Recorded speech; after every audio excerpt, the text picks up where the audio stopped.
After finishing his first full season in charge in 3rd place and charming a lot of the senior players by taking their early criticisms with grace, he now had the challenge of uniting a locker room full of very different cultural backgrounds, which was relatively uncommon in England at the time. To prepare for the new season, Wenger took the team to Austria for training. The cultural differences arose almost immediately on their first night off after some rough training sessions. Ray Parlour later said that the English players all went to the pub to drink beer, while the French players headed to the coffee shop to smoke. How are we going to win the league this year? We're all drunk and they're all smoking, Parlour wondered.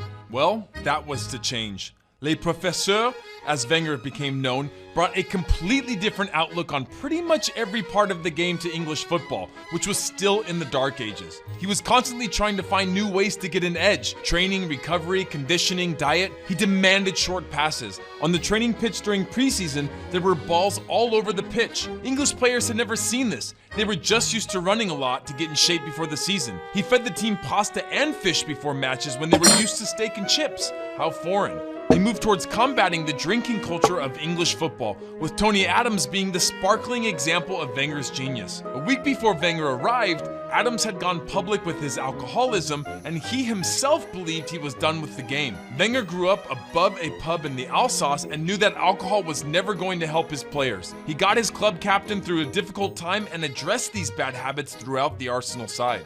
Wenger had everyone buying in, including the incredible defensive back line of Adams, Bold, Keown, Dixon, and Winterburn in front of David Seaman, a group who were responsible for the often repeated phrase, boring, boring Arsenal. Wenger kept the English heart and steel, but his side were going to play to a French tune.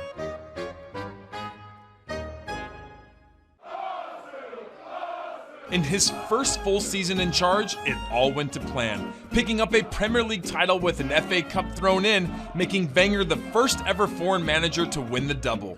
This was a side that was about to change everything the Premier League knew, and Arsene continued adding a little French influence to the simmering pot. He did so by adding 2 of the best players ever to pull on an Arsenal shirt, Thierry Henry in 1999 and Robert Pires in 2000. Despite some initial struggles adjusting to the Premier League, including Henry not scoring in his first 8 matches, both players eventually turned the corner and took over the league. The team had a very frustrating barren run of trophies after Wenger's initial success in England. They kept coming close, but couldn't win. C'est la vie, as they say.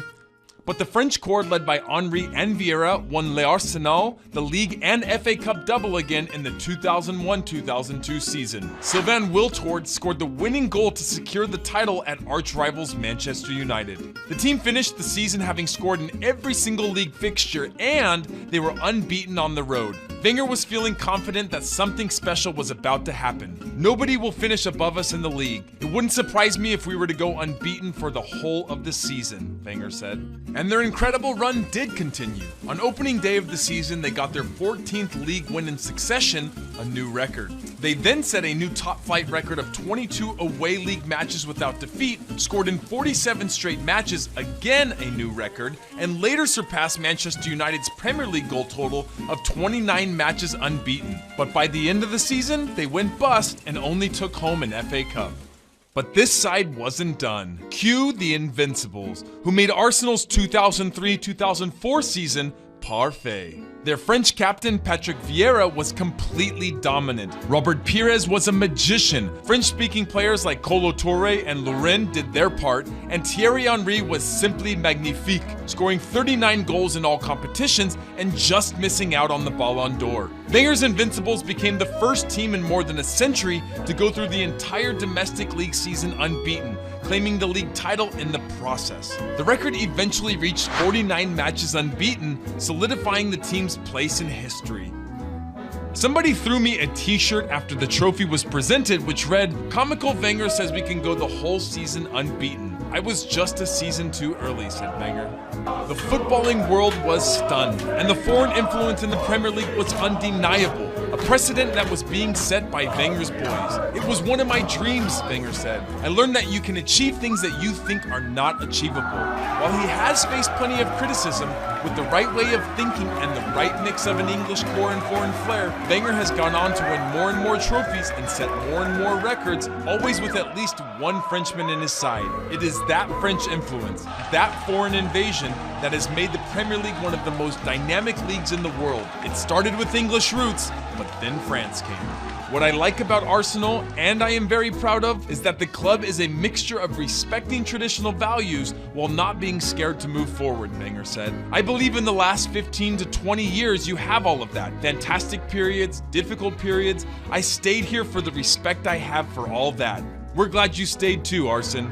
Vive la France, vive l'Arsenal.